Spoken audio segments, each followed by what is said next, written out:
3 de Shemot está escrito assim: Ora, Moisés estava apacentando o rebanho de Jetro, seu sogro, sacerdote de Midian, e levou o rebanho para trás do deserto, e chegou a Horebe, o monte de Deus. E apareceu-lhe o anjo de Yahvé em uma chama de fogo no meio da sarça. No meio de uma sarça. Moisés olhou e eis que a sarça ardia no fogo, e a sarça não se consumia. Pelo que disse, agora me virarei para lá e verei essa maravilha, e por que a sarça não se queima?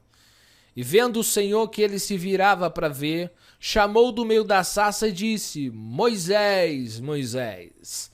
Respondeu ele: Eis-me aqui. Prosseguiu Elohim: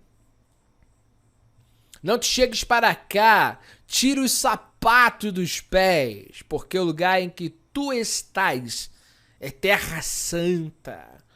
Disse mais, Rabandarrécia: Eu sou o Deus de teu pai, o Deus de Abraão, o Elohim de Avraham, o Elohim de Isaac e o Elohim de Jacov.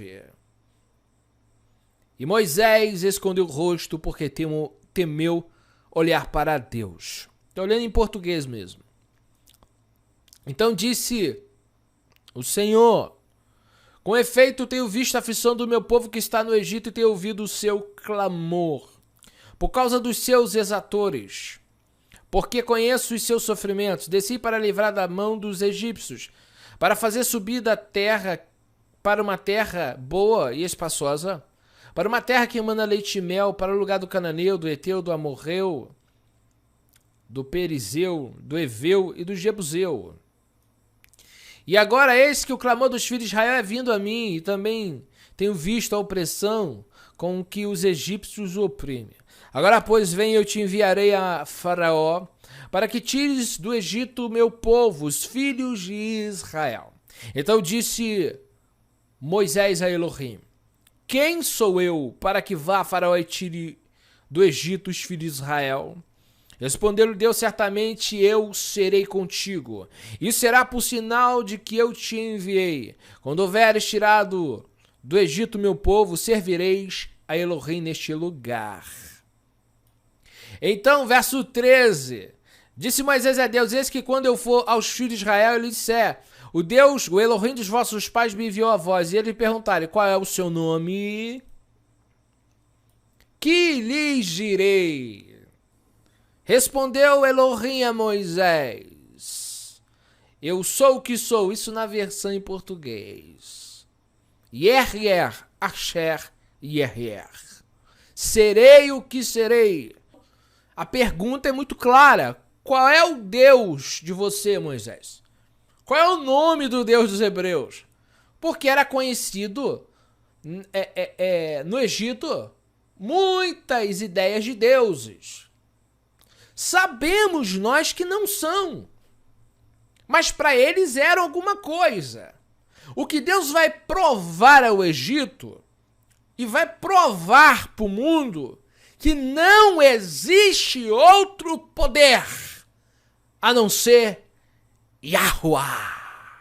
Bom, primeira coisa que nós vamos entender aqui do nome sagrado, tá? Nós vamos entender o seguinte. Veja só que eu coloquei que o nome do Eterno aqui, com letras negritas, né? Aqui tá o nome. Transliterei, tá? Mas existe algo interessante no hebraico. O nome do Eterno veio do verbo, possivelmente o verbo Havá, Strong 1933, que significa ser, tornar ser, existir, assim como está escrito aqui, correto? Bom, fácil de entender. Então, nós pegamos o Yod, tá? Que na gramática significa ele, mas o verbo ser, ele existe. Tá? Seria esse a frase correta. Ele existe. Aquele que sempre foi, ou aquele que sabe ser e se revela. Né? Lembrando que o re significa revelar. O vav significa fixar. Tá? Fixar. O vav era um gancho que fixava a barraca, a tenda. Então, no arcaico, vav aqui significa um prego, fixar aquela tenda nômade. O iod é um braço. O re é um homem chamando a atenção. Então, nós temos aí, no nome do Eterno, ele. E nós temos o verbo, então, o verbo ser. Tá? Ele existe. Aquele que faz ser e cria o mundo. Tá bom? Primeira coisa que a gente pode falar desse nome maravilhoso, Baruch Hashem, por isso. Tá ok? Bom, aqui, veja só. Ele existe e se revela o homem. Acho bem interessante isso. Por quê? Porque é Deus que vem até você. Não é você que vai até Deus. Davi diz para Salomão, Shelomó, busque o Deus do teu pai e ele se deixará achar. Então, na verdade, você não aceita Jesus, é ele que te aceita. Então, é Deus que se revela ao homem. Tá bom? Deus que se revela ao homem. Aqui a terceira imagem que eu fiz, preparei, é para a gente estar vendo o nome do Eterno aqui na Septuaginta. Por que você fala Senhor? Eu peguei uma versão João Ferreira de Almeida, aqui está Senhor e aqui está Senhor. Por que nas nossas Bíblias está Senhor? Então você vai aprender nesse vídeo de hoje por que chegou Senhor na nossa língua. Bom, preste atenção. Aqui está Shema Israel. A palavra Shema significa ouça, obedeça. A palavra Shema significa ouça, obedeça. Ouça Israel.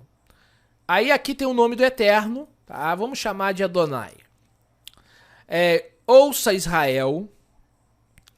Eu vou colocar como criador, tá? Não é a pronúncia, mas eu tô dando um significado só.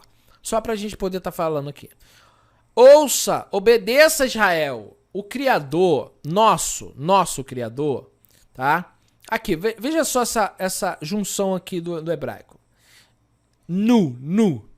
Veja que aqui tem Elohá, Aleph, Lamed, Rei, e nós temos um finalzinho aqui, ó, esse finalzinho aqui. No hebraico, essa construção é nosso, tá? Junto com Elohá, nosso Deus seria, então, a tradução, não é? Mas trazendo o significado de El, tá? El, que significa Aleph, força, Lamed, direção, que é o cajado, nós temos poderoso. Entendendo que Elohim tem a ideia de poderosíssimo, podemos traduzir como eu coloquei aqui embaixo, eu fiz essa tradução aqui, já trazendo uma interpretação, tá ok? Ouça Israel, o Criador, nosso poderoso, o Criador é um, Ehad. A questão toda é que aqui tem o nome do Eterno. Vou marcar aqui com roxo, ó, nome do Eterno, aqui, ó, nome do Eterno. Quando vai para a versão grega, é colocado Kurios, aqui, ó, Kurios, tá? Aqui está a expressão Israel, tá? Aqui está Israel, aqui ó, ouça em grego, Kurios, Theos, aqui, ó, Theo, tá? Kurios, eis, tá? Não precisa ser nenhum especialista para entender o que eu estou falando aqui, tá bom? Então, fica muito claro, tá? Que o nome do Eterno vai para o grego como Kurios, tá? Aqui, ó, Kurios, tá? Então, vamos entender por que hoje em português está Senhor. Então, vamos lá, aqui em roxo, por causa da influência da Septuaginta. Por isso que hoje você não fala o nome do Eterno, aqui, ó, que a Bíblia de Jerusalém vai colocar como Yahvé, tá? Porque foi modificado. Na verdade, um título, Kurios é título, tá? Aí vem uma questão, como os judeus, quando olham para o tetragrama, eles falam Adonai, e eu já expliquei que Adonai é uma invenção dos maçoretas. Adonai significa, na verdade, meu Senhor. Por causa de Senhor em grego ser Kurios, eles não colocam o tetragrama nas versões da Septuaginta tardias, nas traduções das versões antigas da Septuaginta, eles transliteram. Mas a questão toda é que eles foi substituído um nome por um título. Tá bom? Por isso que você fala Senhor. Não é por causa do hebraico, é por causa do... Aqui, ó. Por causa do grego. Tá? Nós temos que resgatar este nome, explicando às pessoas que o nome do Eterno, ele é santo. Se você usar o nome de Deus em vão, Deus não terá você como inocente, tá? Então é muito complicado. Então por que você fala Senhor hoje? Aqui, ó. Você fala Senhor por causa dessa expressão em grego aqui, ó. E por que hoje se fala Deus e não Elohim? Porque Theo foi a tradução, tá? Eles colocaram para o grego. Na verdade, essas duas expressões aqui, ó, Theo, de Theos, e Kurios, na verdade eram nomes de divindades gregas. Na verdade,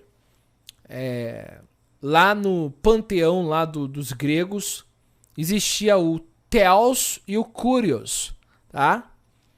Mas, porque a palavra estava adentrando em uma cultura totalmente pagã, possivelmente os judeus protegeram o nome para não entrar no paganismo. Então, imagine se eles soubessem o nome do Eterno. Evidentemente que isso deve ser um compromisso de cada indivíduo. Esse nome é uma das possibilidades, assim como Yehová, assim como Yahvé. Mas eu quero dizer para você ser muito cauteloso de usar o nome de Deus.